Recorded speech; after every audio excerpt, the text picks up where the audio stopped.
Sekretaris Daerah Provinsi Jawa Timur Heru Cahyono mengemukakan meskipun Gubernur Jawa Timur Hovifah Indar Parawansa telah dinyatakan positif COVID-19 berdasarkan hasil swab Januari 2021, kondisi kesehatan saat ini baik-baik saja. Gubernur Jawa Timur Hovifah Indar Parawansa positif COVID-19. Hal ini disampaikan Sekretaris Provinsi Jawa Timur Heru Cahyono. Awalnya, Gubernur Jawa Timur sebelum positif COVID-19 telah melakukan kunjungan ke beberapa daerah di Jawa Timur bersama Kapolda dan Pangdam 5 Brawijaya untuk memantau jalannya malam pergantian tahun di sejumlah daerah di Jawa Timur. Selain itu, Gubernur Jawa Timur Hovifah Indar Parawansa juga telah melakukan swab reguler yang dilakukan setiap 1 minggu sekali. Sementara dalam postingan di media sosial Instagramnya, Gubernur Jawa Timur menjalani isolasi mandiri. Sebelum melakukan kunjungan ke beberapa daerah di Jawa Timur, mereka melakukan swab test usai menghadiri pengajian bersama dalam rangka doa bersama di malam pergantian tahun. Setelah melakukan kunjungan ke beberapa daerah, Gubernur Jawa Timur juga diswab lagi, namun hasilnya positif COVID-19 dan dikategorikan orang tanpa gejala atau OTG. Terkait jalannya roda pemerintahan di Jawa Timur, Sekda Provinsi juga menjelaskan, hingga saat ini roda pemerintahan di Jawa Timur berjalan dengan normal, namun ada beberapa kegiatan yang terpaksa dilakukan secara virtual oleh Gubernur Jawa Timur. Perlu kami sampaikan bahwa tim itu setiap minggu itu selalu Ibu Gubernur mengarahkan melakukan swab setiap minggu, paling lambat 10 hari sekali. Nah, suatu saat kemarin pada saat awal mau melakukan peringatan malam tahun baru, sore kan ada doa bersama, terus kami ketemu dengan Bu Gubernur, dengan Pak Joni. Bu, kemarin kita kan umur orang banyak, mungkin ada yang terkonfirmasi positif beberapa, apakah Ibu kita tidak swab? Ya udah swab aja Pak Sek. Nah, swab saat itu setelah pengajian, peringatan untuk tahun baru, doa bersama tahun baru jam 5, jam 7 sebelum kita keliling kita swab semua. Di swab semua, setelah di swab kita keliling, biasanya kita keliling juga mobilnya bareng-bareng, ini Ibu juga sendiri-sendiri mobilnya. Sendiri kita keliling dan Pak Kapolda, Pangdam, Forkopimda lengkap, kita keliling ke beberapa titik. Besoknya malam barulah terkonfirmasi Ibu positif. Nah, setelah itu malam positif saya di WA, alhamdulillah Pak Sek saya positif, Pak Sek jaga kesehatan. Nah, malam itu juga kita koordinasi dengan Pak Joni untuk melakukan isoman untuk Ibu Gubernur. Dan sekarang dilakukan isoman dan kondisi Ibu Gubernur dalam kondisi sehat, OTG. Artinya masih tetap mendeliver pekerjaan-pekerjaan. Pagi tadi sudah WA kami untuk melakukan beberapa arahan-arahan, termasuk siang hari ini saya harus rapat di Rumah Sakit Lapangan Boulevard di Simang Ijen. Nah, tentunya inilah yang hari ini juga kami koordinasi dengan Pak Dr. Joni. Kondisi Bu Gubernur juga dalam keadaan kondisi sehat, OTG. Beliaunya juga terus melakukan perintah, arahan terhadap OPD maupun kami yang apa yang harus dilakukan. Prinsip kondisi Bu Gubernur sehat, dan untuk hal-hal yang sifatnya penting, Ibu Gubernur akan melakukan pertemuan secara virtual dengan teman-teman OPD. Saya kira itu. Dan hari ini teman-teman yang kemarin berdekatan dengan Ibu Gubernur, OPD yang berdekatan yang tidak sempat swab pada saat malam tahun baru, pagi ini swab semuanya. Dilakukan swab semuanya untuk mendeteksi apakah ada yang terkonfirmasi positif juga. Namun demikian mudah-mudahan tidak terkonfirmasi positif, dan tentunya setiap saat secara reguler seminggu sekali memang Ibu Gubernur melakukan swab. Kadang-kadang kalau kondisi COVID, kita datang ke masyarakat, melayani masyarakat dengan Bu Gubernur dalam rangka sosialisasi masker dan sosialisasi COVID ini 2 hari, 3 hari swab. Dan pas saat itulah swab itu terdeteksi Bu Gubernur dalam kondisi yang terkonfirmasi COVID-19. Jadi sebelumnya ada ke Jember, Madiun, Jember terus, tapi kondisinya kan penuh terus. Nah itulah akhirnya sore hari itu pun, Bu kita nggak swab Bu. Pak Dr. Joni mengarahkan Bu kita swab Bu, soalnya kemarin sudah ketemu orang banyak. Nah, gitu. Akhirnya malam jam setengah 7, jam 7 habis doa bersama, sebelum kita keliling dengan Forkopimda, kita melakukan swab dan hasilnya besok positif. Saya kira itu. Tapi prinsipnya Ibu Gubernur dalam keadaan sehat, fisiknya secara klinis sehat. Yanto Yancung melaporkan. Naiknya harga kedelai membuat banyak pengrajin tempe memilih mogok produksi. Namun di Kota Malang, perajin tempe di Kampung Tempe Sanan menolak mogok dan memilih tetap berproduksi. Para perajin juga menaikkan harga jual dan mengurangi ukuran tempe. Salah satu perajin tempe di Kampung Tempe Sanan, Kota Malang, yakni Mekar Jaya, memilih tetap melakukan produksi tempe meskipun di beberapa daerah di Indonesia melakukan aksi mogok produksi. Kenaikan harga kedelai dari Rp6.750 per kilogram menjadi Rp9.100 per kilogram tidak membuat perajin di Kampung Tempe Sanan mogok seperti di daerah lainnya. Perajin tempe memilih tetap berproduksi, namun jumlahnya dikurangi serta menaikkan harga. Jika biasanya dalam sehari produksi bisa mencapai 1,2 ton, kini produksi tempe diturunkan 10 hingga 20% atau di kisaran 900 ton saja. Sedangkan untuk harga jual sendiri naik menjadi Rp20.000 per bungkus atau per 1,5 kilogram dari harga sebelumnya, yakni Rp16.000. Meskipun harga jual tempe melonjak, namun permintaan tempe tetap tinggi. Permintaan tempe tidak hanya datang dari Malang, namun dari daerah lain di Jawa Timur seperti Sidoarjo dan Surabaya. Di Kampung Tempe Sanan sendiri, mayoritas warganya menjadi perajin tempe serta berjualan oleh-oleh khas Malang berupa keripik tempe. Mereka memilih tidak ikut mogok karena tempe menjadi penyangga utama mereka untuk mencari nafkah. Kalau dampaknya tetap berdampak ya, cuman kalau Sanan kayaknya nggak sempat sampai protes mogok gitu, nggak sempat. Cuman produksi mesti berkurang, soalnya kan biasanya irisan tempe, isi tempe kemasan itu kan biasanya sekian dikurangi, biasanya kan jadinya lebih kecil, jadi kan proses produksinya dikurangi untuk menyesuaikan harga kedelainya. Pengurangannya sampai berapa, Bu? Kalau biasanya berapa, sekarang dikurangi sampai berapa, Bu? Ya, sampai sekitar antara 10-20%. 10-20%. Produksinya sehari sampai berapa ton sih, Bu, di sini? Pas rame gitu tempo hari ya sampai 1,2. Ini tinggal 900 ya. 900 kilo. Bu, apa sih alasannya untuk para perajin di Kampung Tempe ini tidak melakukan protes seperti daerah lainnya? Ini pekerjaan utama ya. Kalau kita protes, kita nggak produksi, terus orang-orang yang kerja mau diapain? Ya, orang-orang yang kerja itu kami itu mau diapain? Sedangkan orang-orang itu semua kan butuh penghasilan ya. Sebisa mungkin kita mengelola tempe itu bisa jadi ya bisa menghasilkan gitu aja.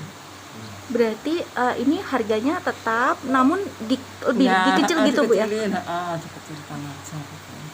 Sekarang berapa sih, Bu, harga kedelai yang ibu memasok dapatnya berapa per kilogramnya, Bu? 9.100 ya. Sebelumnya biasanya berapa, Bu? Yang tempoh hari tunang itu 6.750 ya. Itu yang tunang itu lama itu normal itu. Simon Alfredo melaporkan. Jumlah penumpang kereta api pada puncak arus balik yang terjadi pada Minggu 3 Januari kemarin mencapai 6.000 penumpang. Peningkatan penumpang tersebut membuat PT KAI Daops 8 Surabaya menambah 2 kereta api perjalanan jarak jauh. Tambahan 2 kereta api jarak jauh yakni kereta dengan tujuan Surabaya-Jakarta dan Malang-Jakarta. Penambahan 2 kereta api jarak jauh ini mulai beroperasi pada puncak arus balik libur akhir tahun atau pada Minggu kemarin. Selain tambahan 2 kereta api jarak jauh, PT KAI Daops 8 Surabaya juga mengoperasikan total 78 perjalanan kereta api, baik jarak lokal, menengah, dan jarak jauh. Humas PT KAI Daops 8 Surabaya mengatakan, puncak arus mudik ada lonjakan penumpang. Lonjakan penumpang mencapai 6.000 penumpang. Sehingga, untuk mengantisipasi adanya lonjakan penumpang tersebut, PT KAI Daops 8 Surabaya menambah dan mengoperasikan 2 kereta api tambahan jarak jauh dengan tujuan Jakarta. Ditambahkan, selama angkutan mudik libur akhir tahun, PT KAI Daob 8 Surabaya mengoperasikan total 78 perjalanan kereta api, di mana 46 merupakan perjalanan lokal dan 32 perjalanan kereta api jarak jauh. Dari kereta api jarak jauh yang dioperasikan, 15 perjalanan dengan tujuan Jakarta, 5 perjalanan dengan tujuan Bandung, 7 perjalanan tujuan Jember, Banyuwangi, dan sisanya dengan tujuan Jawa Tengah. Perlu kami informasikan bahwa pada hari ini, Minggu 3 Januari 2021, di wilayah PT KAI Daob 8 Surabaya, telah terjadi lonjakan jumlah penumpang kereta api jarak jauh, di mana kita prediksi pada hari ini jumlah penumpang mencapai angka 6.000 penumpang. Guna mengantisipasi lonjakan tersebut, kita dari pihak PT KAI Daob 8 Surabaya telah menambah 2 perjalanan kereta api jarak jauh menuju ke arah Jakarta. Di total, jumlah perjalanan yang kita operasionalkan pada hari ini berjumlah total 46 KA lokal dan 32 perjalanan kereta api jarak jauh. Adapun tujuan daripada perjalanan kereta api jarak jauh tersebut diantaranya adalah ke arah Jakarta 15 perjalanan kereta api, ke arah Bandung 5 perjalanan kereta api, ke arah Jember Banyuwangi 7 perjalanan kereta api, dan masing-masing 1 perjalanan kereta api ke arah Cirebon, Semarang, Lempuyangan, Purwokerto, dan Cilacap. Simon Alfredo melaporkan. Terima kasih Anda masih bersama kami Info 7 Malang Raya.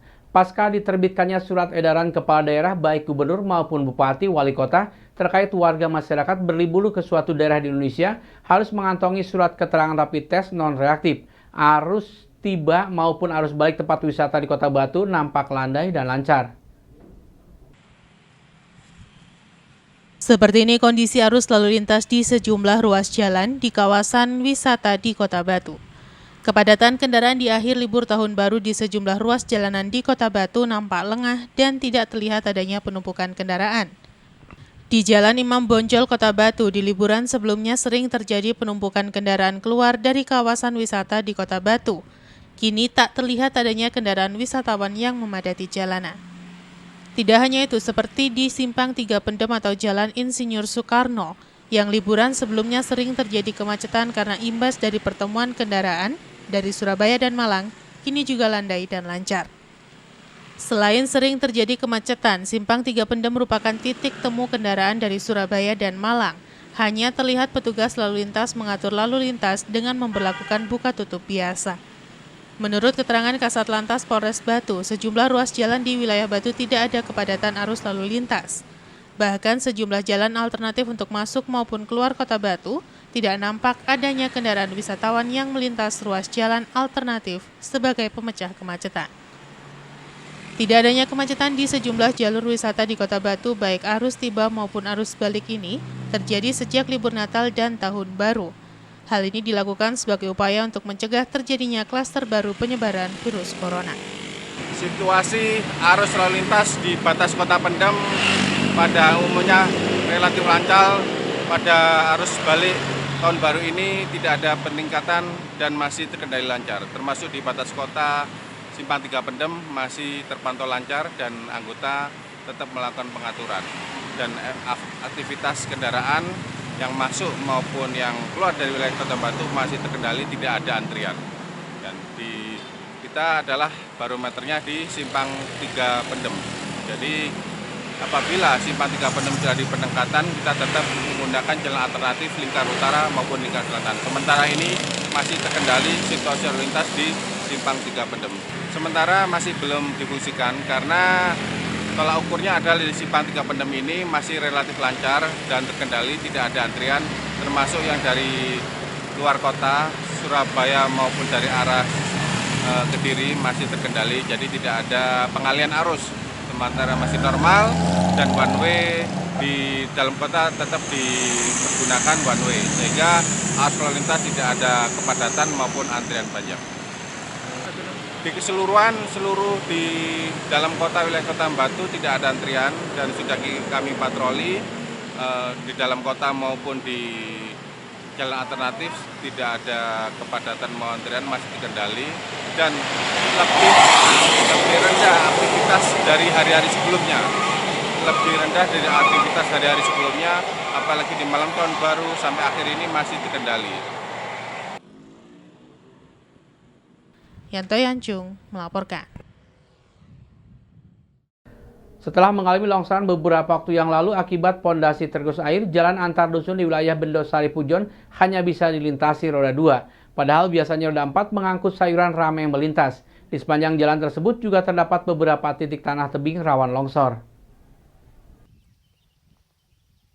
Wilayah Bendosari Pujon menjadi salah satu kawasan yang sering terjadi longsoran tanah pada musim penghujan. Banyaknya tanah tebing di atas badan jalan patut diwaspadai pengguna jalan. Derasnya aliran dari bagian atas lahan pertanian menyebabkan kerusakan pada jembatan penghubung antar dusun akibat pondasi tembok runtuh tersapu derasnya air. Jembatan dalam kondisi runtuh pada bagian atas termasuk aspal jalan yang hilang hampir setengah lebar jalan. Sehingga jalan diberi pagar pengaman untuk keselamatan para pengguna jalan yang melintas. Khususnya pada malam hari, terlebih longsoran berada di tikungan jalan. Longsoran tanah ini cukup dalam dengan gerusan air di bawah jembatan, sehingga kemungkinan terjadi longsoran kembali bisa terjadi di lokasi yang sama. Menurut salah seorang warga menjelaskan, longsoran tanah di bawah jembatan mengganggu kelancaran aktivitas warga, terutama pada saat petani panen, karena roda 4 tidak bisa melintas dan harus memutar. Di lokasi area longsoran sudah dipasang pagar bambu untuk keamanan para pengendara agar tidak melaju ke pinggir jalan, karena runtuhan susulan bisa kembali terjadi dan jalan semakin menyempit. Di titik lainnya terdapat titik tebing rawan longsor. Kapan Pak jembatan ini? Sekitar 15 hari. Hari yang lalu ya? Iya. Berarti ini menghubungkan dari Ya antar dusun ya. Hah? Di Desa Bendosari. Hah? Dari Dadapan Kulon ke Dadapan Wetan dan seterusnya sampai Jepang. Berarti sekarang biasanya bisa dipakai buat ini ya? Iya. Angkut sayuran ya? Iya, Sekarang sudah nggak bisa sama sekali. nggak bisa. Kenapa? Alirannya deras di atas Pak? Aliran deras dari atas sana. Dari atas Pak ya? Belum dengar-dengar ada perbaikan juga belum ya? Sudah ada survei tapi belum ada tindak lanjut. Dari sementara hanya roda 2 ya? Antara roda dua. Roda 2 juga sempit juga itu ya? Sempit kalau bawa muatan nyenggol-nyenggol. Berarti aktivitas yang sayur juga lewat sana, harus lewat sana Pak ya? Mutar ke jalan raya. Harus mutar Pak ya? Agak-agak lama juga Pak ya? Iya. Padahal biasanya aktivitas ini ramai Pak ya? Rame. Untuk yang Untuk roda 2 untuk roda 4 untuk angkutan sayur. antar sayur. Susu. Apalagi ini kan juga lampunya juga Enggak ada LPG-nya. nggak ada lampu yang jalan umum ya. Enggak ada. Harapan sebagai warga masyarakat gimana nih Pak? Ya, segera dibenahi agar ekonomi segera Bisa normal lagi, bisa lancar lagi ya. Iwan Hikmawan melaporkan. Terima kasih Anda masih bersama kami Info 7 Malang Raya. Menjadi perlintasan kendaraan berat setiap harinya, jalan penghubung Malang Blitar mengalami rusak parah di banyak titik. Jalan berlubang dan berlobang bisa membahayakan pengguna jalan, terutama pada malam hari. Terlebih kondisi jalan banyak tanjakan, tikungan, serta turunan. Sudah cukup lama jalan penghubung Malang Blitar di wilayah Ngantang mengalami kerusakan di banyak titik jalan. Upaya perbaikan dengan pembetonan sudah dilakukan tetapi masih cukup banyak titik jalan lainnya yang mengalami kerusakan parah. Jalan yang tidak pernah sepi dari aktivitas pengguna jalan ini ramai dilintasi tidak hanya roda 2, roda 4 pribadi maupun niaga, juga truk berat pengangkut material bahan bangunan baik batu maupun pasir. Akibatnya aktivitas pengguna jalan terganggu dan jalan bisa membahayakan para pengguna jalan, khususnya pengendara sepeda motor, akibat jalan bergelombang parah dan basah. Menurut salah seorang warga menjelaskan, di sepanjang jalan Sidodadi Ngantang ini juga terdapat tebing tanah yang tidak jarang terjadi longsoran, sehingga harus diwaspadai ketika melintas pada saat hujan turun. Di lokasi ramainya aktivitas kendaraan berat truk pengangkut material bahan bangunan menjadi salah satu penyebab kerusakan jalan. Banyak pihak berharap jalan penghubung ini segera ada perbaikan, mengingat pada musim penghujan kerusakan jalan akan semakin parah dan bisa semakin mengganggu aktivitas para pengguna jalan. Parah gitu Pak ya? Wah, parah, ini contohnya ini seperti ini nih. Titik-titik mana aja ini, masuk wilayah mana ini Pak? Ini Sekar, wilayah Sekar ini. Desanya? Desanya Sekar Sidodadi. Sekar Sidodadi Pak. Iya. Ini sudah agak lama kelihatannya Pak ya? Ini udah lama ini. Ini arus kendaraan juga Pak ya? Oh rame ini arus kendaraan nih, materialan itu. Kebanyakan Materialan kebanyakan. material truk-truk bawa iya, pasir bawa, dan sebagainya Pak. iya. Ini kan juga menghubungkan Malang Blitar ya Pak ya? Ini ya Panjen. Ke Blitar kan? Blitar, Ya. langsung tembus Panjen sana itu, Malang Selatan. Sampai jam berapa ramainya bisa jalan ini Pak? Ini hari-hari rame ini. Tapi dengan kondisi jalan gini kan juga bahaya Pak. Wah ya parah Parah. ini. Oh, lampunya gimana Pak? Lampu penerang jalan umumnya Pak? Kalau lampu ini istilahnya itu kurang, masih kurang ini lampu Kurang. ini. Jadi Penerangan kurang. jadi patokannya ke lampu sepeda motor, lampu mobil sendiri masing-masing berarti Pak? Iya. Pak harapannya sebagai warga masyarakat gimana Pak? Ini kan juga kondisinya sudah parah, apalagi sekarang penghujan Pak ya. Cepat-cepat diperbaiki. Apalagi posisi penghujan gini kan kerusakannya juga malah parah ini nanti. parah, membahayakan Pak ya. Iwan Dikmawan melaporkan.